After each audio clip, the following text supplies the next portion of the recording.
Amahoro y'Imana akomeze kubana namwe. Ntabwo nje mu kiganiro nk'uko dusanzwe tubikora, ariko nje juste gato kugira ngo turabire hamwe abakobwa ba Kagame ni bande.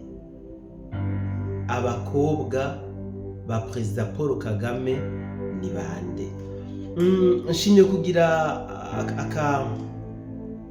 agasenteze gatoya mfatiye ku kiganiro nakoze ku munsi w'ejo, ikiganiro cyavugishijwe hamwe n'abandi, aho bagiye bampa n'amakomantere atandukanye banyandikira private, kubera ko byanatumye bizana amajambo menshi bizura kaboze kuri bamwe n'abandi. Nico gituma nshimye ko uyu munsi nza kubereka, ndabugura amaso murabe neza abakobwa ba Kagame ni bande. Abakobwa ba Kagame, ndavuga Perezida Paul Kagame, n'abakobwa nk'abandi, ariko ico basumbye abandi nuko bagerageza guha agaciro uburanga bw'umubiri wabo.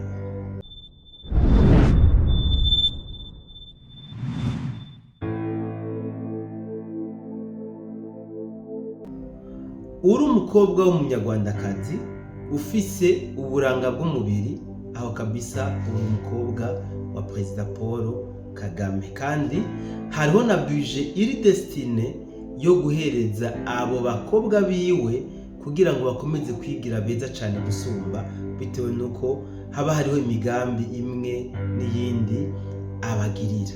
Bitavuze ngo bajya abakobwa badafise uburanga bw'umubiri ngo si abanyarwandakazi, hibambewe. Kagame d'abord mutahure neza yuko ntabwo ari se w'abanyarwanda, nkuko tuvuga ngo se barundi. Kagame ntabwo ari se banyarwanda, no, ntabwo ari se abanyarwanda. Rero afise abakobwa biwe. Nje rero kugira ngo ndabereke inkomoko y'abo bakobwa ba Kagame kugira ngo ashobore kuba yotreta abakobwa biwe de cette manière, yabikuye hehe?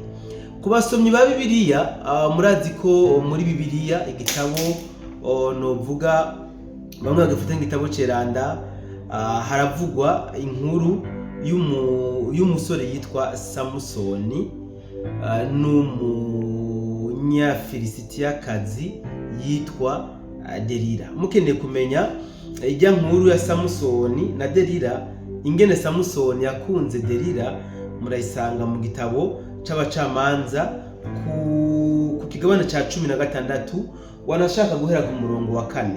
Harimwo iyo nkuru y'ingene Samusoni yakunze Delila. Bibiliya iravuga neza ko Delila yari umukobwa afise uburanga bw'umubiri.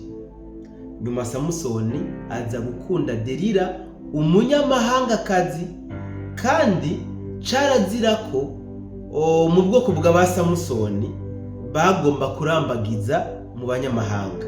Ariko Samusoni kubera yakwezwe n'uburanga bw'umubiri Delila yari afise, Samusoni aja kurambagiza Delila, maze bakora ibyo bise gukundana. Barahendanye, ntabwo bigeze bakundana kabisa, kuko iyo bakundana ntabwo byari kurangira uko byarangiye. Sinje kubabwira histoire ya Samusoni na Delila yose, nshimye kwifashisha mugabo iyi nkuru kugira ngo ndabereke abakobwa ba Kagame inkomoko, aho bafise inkomoko. Uyu Delila nababwiye ko yari afise uburanga bw'umubiri, kandi pe Bibiliya irabishingira intahe. Kandi mu bwoko bwa Delila nabo nyene abanyafilisitiya, hariho ukuntu abakobwa babo bagerageza cyane guha agaciro uburanga bw'umubiri bafise, nk'uko Perezida Paul Kagame abikora mu Rwanda. Nababwiye ko abakobwa biwe bari abakobwa bafise uburanga bw'umubiri kabisa, abaha agaciro, kandi hariho na budget u Rwanda rudisponibiliza ku bw'abajya abakobwa. Bimaze kumenyekana mu banyafilisitiya yuko Delila yagiye mu rukundo na Samusoni, abanyafilisitiya baciye batuma Delila gukora ibishoboka byose kugira ngo ashobore kumenya ahasanzwe hari inguvu za Samusoni. Baramuhaye ibitagenda, baramuhaye byinshi mu byumve iby'agaciro kugira gusa ngo ashobore kuronka ahasanzwe hari inguvu za Samusoni. Uyu munsi Kagame iyo akeneye gutata igihugu runaka ntarungika b'abakobwa biwe bamwe bafite uburanga bw'umubiri akaja kubarongoza ku banyepolitiki bo mu ico gihugu, akaja kubarongoza ku ba ofisiye bo mu ico gihugu, kandi ntibagenda imbokoboko, bagenda yabahaye amafaranga nabo. Nka kurya Delila yahawe ibitagenda kugira ngo aze guperereza amenye ahasanzwe hari inguvu za Samusoni, niko na Perezida Paul Kagame arungika bajya abakobwa biwe kuja kumuronderera inkuru mu gihugu runaka, inkuru ihwanye n'ivyo yifuza. Ibi mu by'ukuri biriko bituma abanyarwandakazi nka bose bambara kino ceyi cy'uko ari abakobwa ba Perezida Paul Kagame, bambara kino ceyi cy'uko ari abakobwa bakoreshwa n'u Rwanda mu bikorwa by'iperereza. Ikiganiro nakoze ku munsi w'ejo cyatumye abantu mu by'ukuri bavuga amajambo menshi cyane rwose, bampa uburorero ati jewe aho mbaye aba ingo nzi zose abagabo barongoye abanyarwandakazi mu by'ukuri zimeze nabi. Jewe sinje kujeneraliza, sinje gushira muri rusange, oya nje kuvuga nanje bien sûr hari byo sanzwe niyiziye, ariko ntabwo bisobanura ko abarundi kazi aho bubatse bigenda neza. Sibanje kuvuga hariho naho abarundi kazi bubaka ugasanga mu by'ukuri ibintu ntabwo byifashe neza. Mugabo nje kuri bana bakobwa ba Kagame kuko bisanzwe bizwi neza ko ubundi ni institution. Bari abakobwa ba Kagame n'urwego yarabubaka urwego bagwitwa indatwa. Mugabo ubundi jombo natwara dukwiye kuza turabitwa ba Delila, bariko bagera ikirenge mu ca Delila. Delila yarakoreshejwe nabi wabo kugira ngo agambanire Samusoni yari yaramukunze. N'aba bakobwa bamwe b'abanyarwandakazi, aba bakobwa ba Perezida Paul Kagame bariko bakoreshwa na leta ya FPR Inkotanyi kugira ngo bagambanire abo bahenze ko babakunda, kugira ngo bariko bakoresha uburanga bw'umubiri wabo kugira ngo bahe leta yabo ico yifuza. Mu mbabarire hari commentaire ngiye gusoma, hari umuntu yandikiye commentaire ndumva no isoma mukayumva. Ubwo nababwiye ko ngiye gukora ikiganiro kuri special kigufi cyane ntabwo ngomba guteba mu makomantere.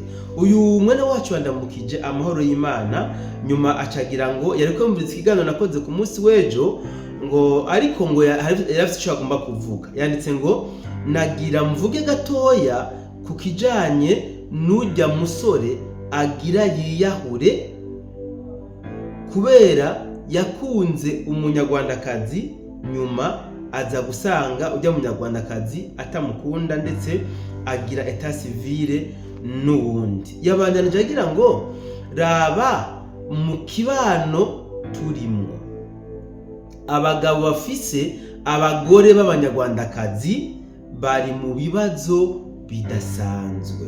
Aho yabandanije agira ngo mu mwaka w'igihumbi kimwe amajana 994 hari abanyarwanda bo mu bwoko bw'abatutsi bahungiye aha mu Burundi, ngira ngo muravyibuka. Naho i Burundi tutari tworohewe, hari abahungu bacaguyemo abagore barabana nabo, eka n'ubu baracari kumwe. Aca bandanya ati ngo ariko abo bagabo amagorwa barimwo ntasanzwe. Abagabo nta jambo bafise imbere y'abana na ba nyina babo. Mu kibano turaraba tukinumira abagabo babo bagore, novuga nti bari mu gahinda. Tubandanye. Ikindi, mu mwaka w'igihumbi kimwe n'amajana 995 abari barahunze mu mwaka w'1959 bari muri komine Mishiha mu ntara ya Cankuzo ya kera. Mu gihe cyo guhunguka hari abagore bagiye batwaye abana, byitwa ko bari barabyaranye n'abarundi, kumbe atarababo. Muratohoza neza muzovyumva. Abandanya kandi ngo kubona rero uwo nyambo yarabenze uwo umusore wacu, iyaba uwundi yakengurukiye Imana, kuko kubana nabo ni ukwikwegera agakara mu gashambara. Yatanze akarorero ngo murabe aho mubaye hari umugore w'umunyarwandakazi. Uwo muryango ubaye wifashe, bandi majambo babaye bafise ubutunzi donc bugaragara, nta nduru uzohumva, kuko umugore niwe ategeka. Iyo naho ubutunzi butifashe neza, umugabo agira amagorwa adasanzwe. Jewe mfise uburorero bwinshi, kuko hari urunganwe rwanje rwaguye muri uwo mutego guhera mu mwaka w'1994. Barongoye muri abo bari bahungiye i Burundi. Twama mu manza z'urutavanako, dutatura amatati adahera, kandi utabona ico afatiyeko. Aciyarangiza agira ngo mwirigwe amahoro. Mw'abantu mwe, umuryango umwe agatukisha umuryango.